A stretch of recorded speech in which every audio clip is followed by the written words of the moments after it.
we know what supplies we need because we watched the previous video explaining the supplies needed. So these are what we're going to work on. And I figure since I did the how to do this, I would go ahead and work off of these instead of this. I'm still not clear what I'm going to be doing with that. So those are going to go to the side for now. We're going to grab some thread, grab one needle, grab one cab, and we will begin.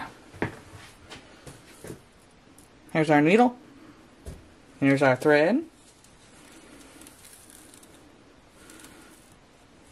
Remember, arm to arm, wingspan of thread. Then we're going to condition it with some beeswax.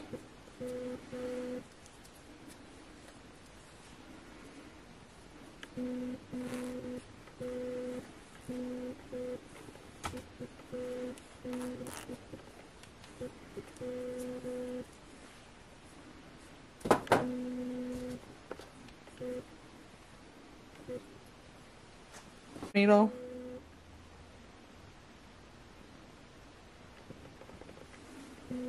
And this is how I do my knots.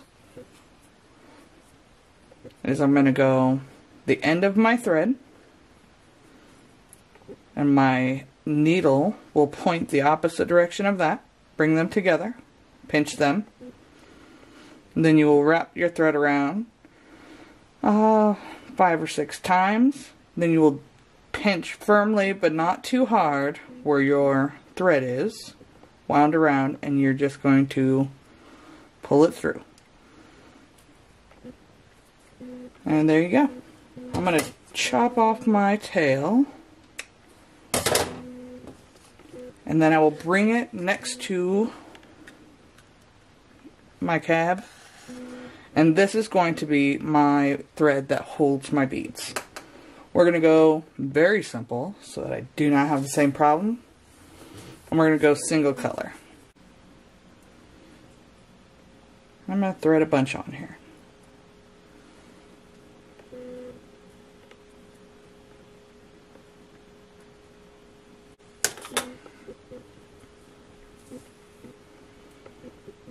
And your goal is to have enough beads to wrap around your cab. And these are the delicacy beads, or Miyuki delicas.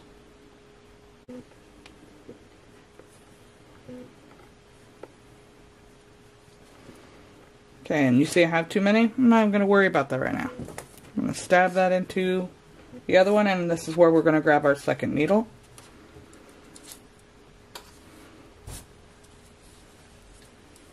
Grab another piece of thread, same length. And you're doing exactly the same thing you did with the first needle.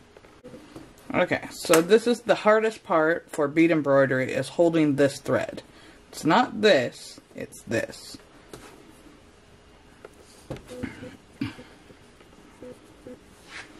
So you're going to take it and you're going to kind of get it to where you can keep it from moving. Your thumb is going to do most of the work. So your thumb is going to keep it to the shape that it needs to be, and at the right tension that you need it to be in. So if it gets too loose or you don't like how it's sitting, you just wrap it up again. So I'm going to start by punching my needle from the bottom, and we're going to be coming between the cab and the first 2 beads. And I'm going to bring my needle over my string that is holding these beads. So we're basically anchoring this thread down with the beads. Okay, we're going to come back through the bottom next to the cab between the next 2 beads.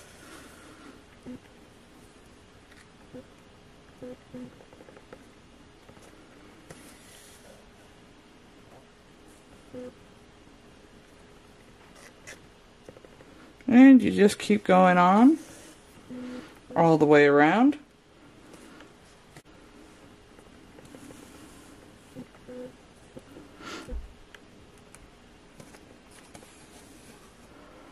And so you see how it creates a separation, and I just keep putting my thumb back and getting them back together. Don't push too hard though, because the beads do need a little bit of space, and the thread takes up that space.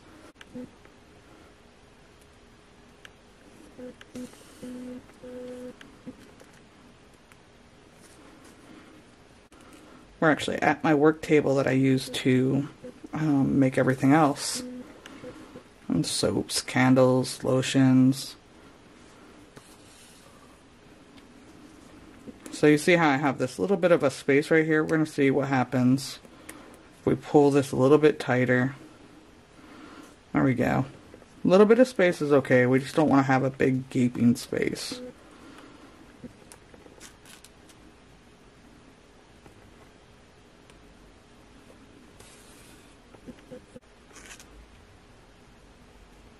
In the community I live in, we have a lot of great beaders. Like, oh my goodness.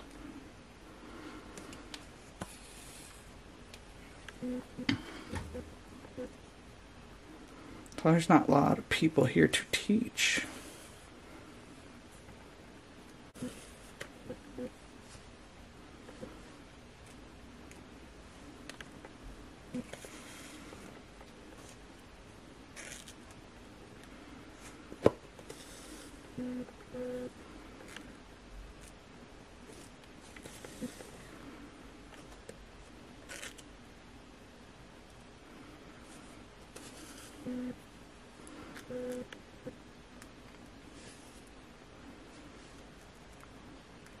So if you don't know where you're at, just pick up your needle or pick up your thread and give it a little tug. It'll show you where you're supposed to be at. When it comes to designing, that takes practice. This makes for really pretty earrings. You can just go row upon row upon row of single colors, and it's still pretty.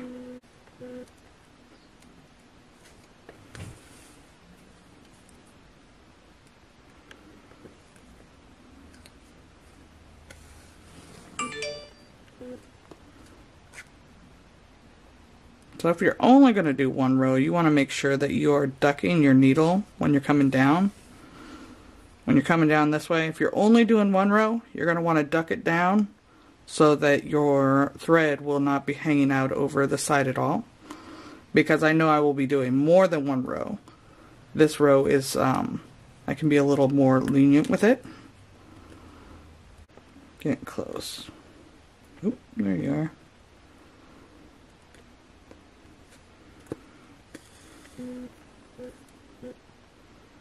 This is probably one of the hardest things, I think, for me to show you guys, because it's very up close and personal, and I have to pay attention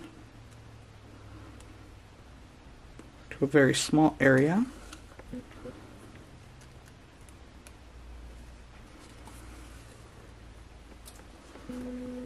Now I'm going to take off my extra beads.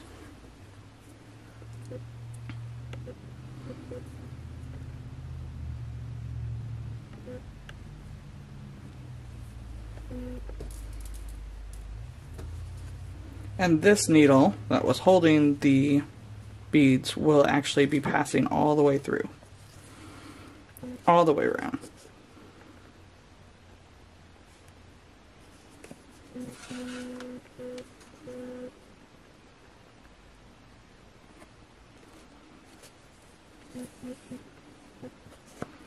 Watch out for your corners.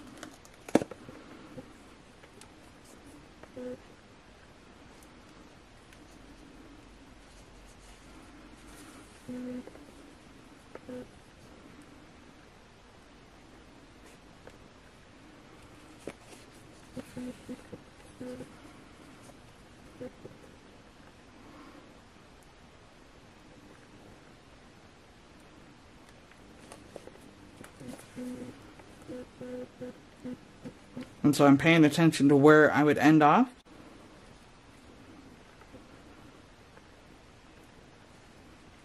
Just run it as far as you can, pull through. And I give it a little tug when I'm coming through but I'm not pulling very hard.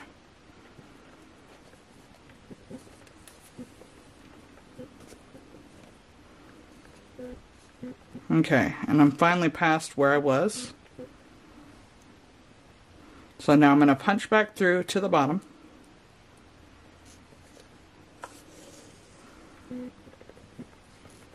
Oh, looks nice. Looks good.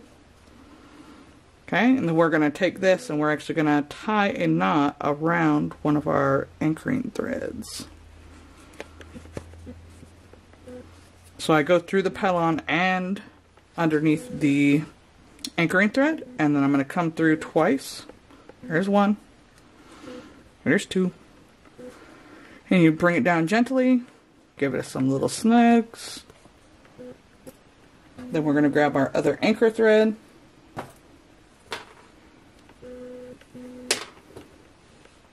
Okay, we'll see where this one's coming out. And we're going to do the same thing with this anchor thread. We're going to come underneath and through some of the pellon. And we're going to anchor it there, which would be like the beginning of where we started. Coming through twice.